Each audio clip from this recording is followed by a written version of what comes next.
فأعوذ بالله من الشيطان الرجيم بسم الله الرحمن الرحيم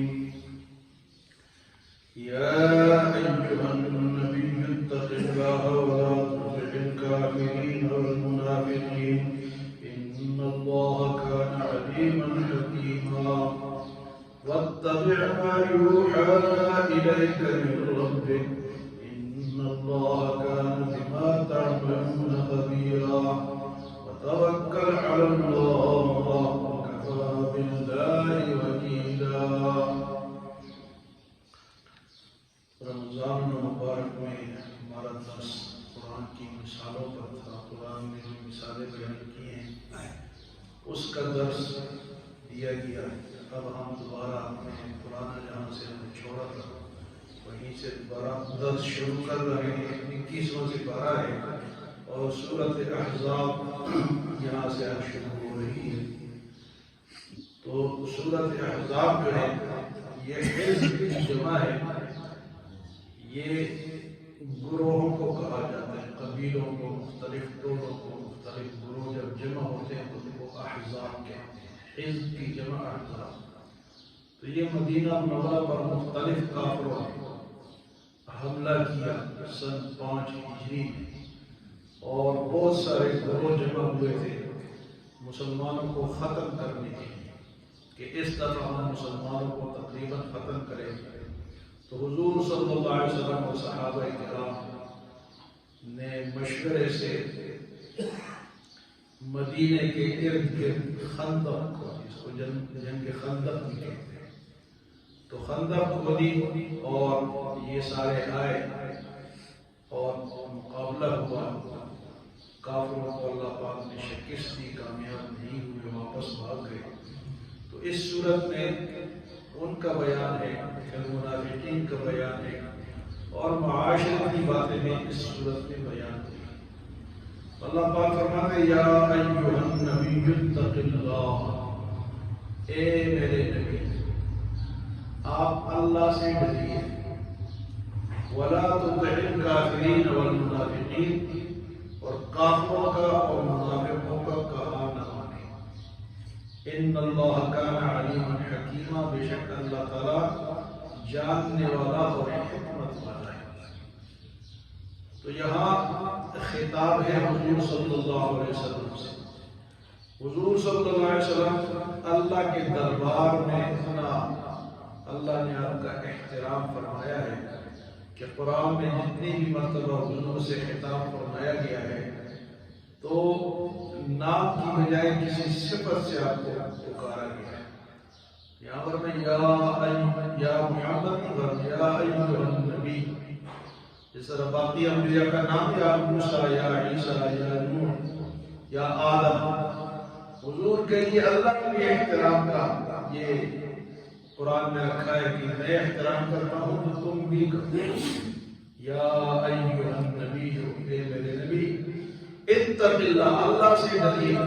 ولا تطع الکافرین والمنافقین, کافروں کا اور منافقوں کی بات نہ مانیں. اب یہ حضور صلی اللہ علیہ وسلم تو نہیں مانتے, یہ امت کو سمجھایا جا رہا ہے کہ ان کے کہا پر نہ چلو, ان کے کہنے پہ نہ چلو. حضور تو نہیں چلتے, لیکن ہمیں سمجھایا جا رہا ہے کہ تم بھی اس طرح حضور کی امت جو ہو تو کبھی کافر اور منافق جو ہے وہ آپ کو فائدہ نہیں دے گی, وہ نقصان ہی دے گی. فلا تطع الکافرین والمنافقین, کافر کو فقط بولا کافر ہے, اس کو تو پتہ چلتا ہے یہ کافر ہے, اور منافق چھپا ہوا ہوتا ہے.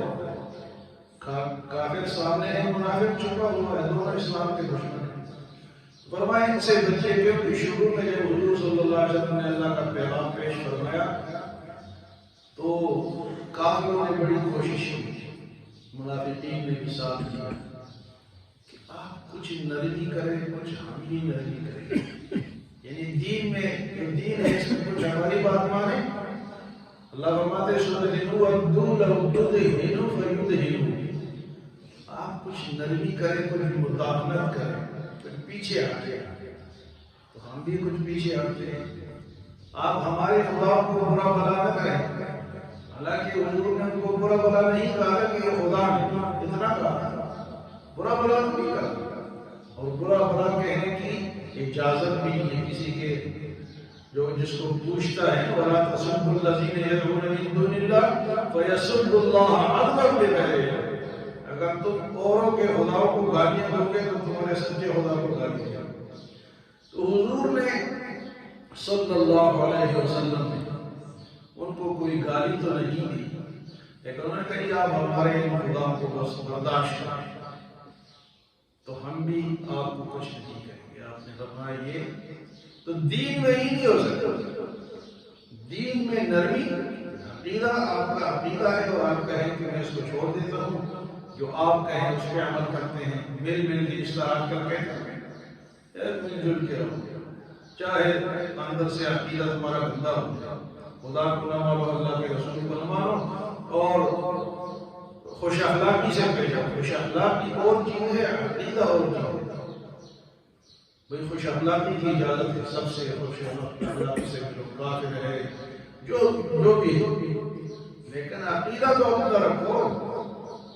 تو فرمایا فَلَا تُطِعِ الْكَافِرِينَ وَالْمُنَافِقِينَ إِنَّ اللَّهَ كَانَ عَلِيمًا حَكِيمًا، اور اللہ تو علم والا ہے، جاننے والا ہے اور حکمت والا ہے۔ فرمایا پھر آپ کیا کریں؟ وَاتَّبِعْ مَا يُوحَىٰ إِلَيْكَ مِن رَّبِّكَ، آپ اس کی تابعداری کریں، اس پر چلے جو آپ کی طرف اللہ کی طرف سے وحی آتی ہے۔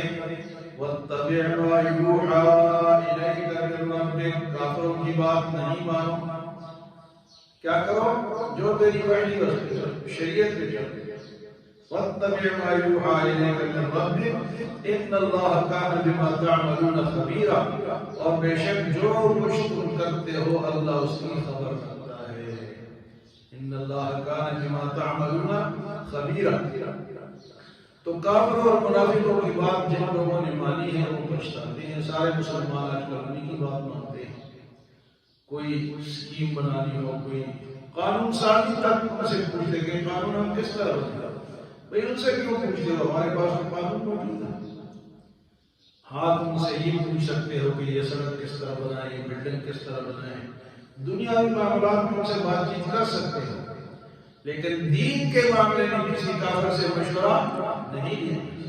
لیکن آج کل ہم ان کے چنگل میں اتنے پھنس چکے ہیں کہ اب وہی جو کہتے ہیں وہی کرتے ہیں۔ بجلی کا ریٹ بڑھاؤ، قانون سازی یہ کرو گی، یہ کرو۔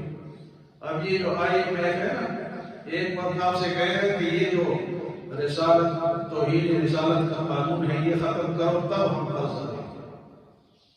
اب یہ کہیں گے قانون بھی ان کا ماننا پڑے گا، کیونکہ ہم چنگل میں جو پھنس چکے ہیں ان کی باتیں مان چکے ہیں۔ تو فرمایا کہ آپ نے وحی کی تابعداری کرنی ہے، کافروں کی تابعداری، اور کافر کبھی بھی مسلمان کا خیر خواہ نہیں ہو سکتا۔ وہ اگر کوئی مدد بھی کرنا چاہے گا اس کے اندر اس کی کوئی اسکیم ہوگی۔ 1940 میں افغانستان میں ظاہر شاہ کی حکومت تھی۔ روس نے کہا کہ بھئی آپ اپنے اسٹوڈنٹ ہمارے پاس بھیجو، ہمارے کالجوں میں پڑھیں گے اور آپ کے کالجوں میں استاد ہمارے ہیں، پیسے آپ نے۔ تو وہ جب پڑھے 10-12 سال گزرے، جب وہ سارے روسی ہو گئے۔ یہ جو بعد میں لڑائی شروع ہوئی اسی وجہ سے کہ صحیح مسلمان تھے اور ادھر سے پڑھ کے جو ہے انہوں نے اسلام کو مانا۔ ایک لڑکے نے جب آئے واپس کالج پڑھ کے آئے روس سے، تو والد نکاح میں تیری شادی کرنا چاہتا، تو اس نے کہا کہ ٹھیک ہے شادی کرو، یہ جو گھر میں میری بہن ہے اس کے ساتھ میری شادی کرو۔ اس نے کہا کہ کیا بکواس کرنا ہے، عورت ہے، ساری عورتیں برابر، میری شادی سے کر۔ تو وہ تو پرانا افغانی تھا، سچا مسلمان تھا، اس نے اس کو نہیں بکواس کرتا ہے۔ تو انہوں نے وہ پڑھایا، استاد دے دے فری میں، لیکن عقیدہ کافر اگر ہمیں کچھ دے گا بھی تو کچھ اس کا مقصد ہوتا ہے۔ فرمایا کہ وَاتَّبِعْ مَا يُوحَىٰ إِلَيْكَ مِن رَّبِّكَ، میرے نبی آپ کی طرف جو اللہ کی بات آتی ہے اس پر آپ چلیں۔ اور ہمیں بھی یہی حکم ہے، ان اللہ کان بما تعملون خبیرا، بے شک اللہ تعالیٰ جو کچھ تم کرتے اس کی خبر رکھتا ہے۔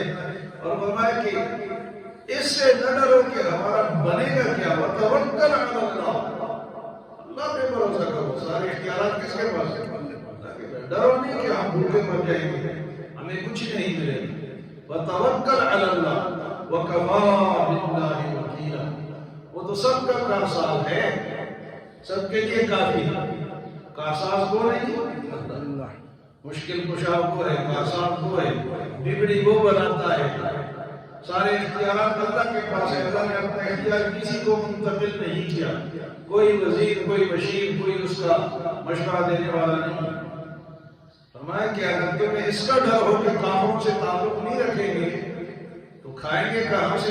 فرمایا کہ وَكَفَى بِاللَّهِ وَكِيلًا، تم یہ عقیدہ رکھو کہ میرا بگڑی بنانے والا کون ہے؟ اللہ ہے، ہمارا کارساز اللہ ہے، اللہ پہ بھروسہ ہوگا، توکل ہوگا، توکل علی اللہ تو انشاءاللہ ناکامی نہیں ہوگی۔ اللہ ہمیں عمل و صدق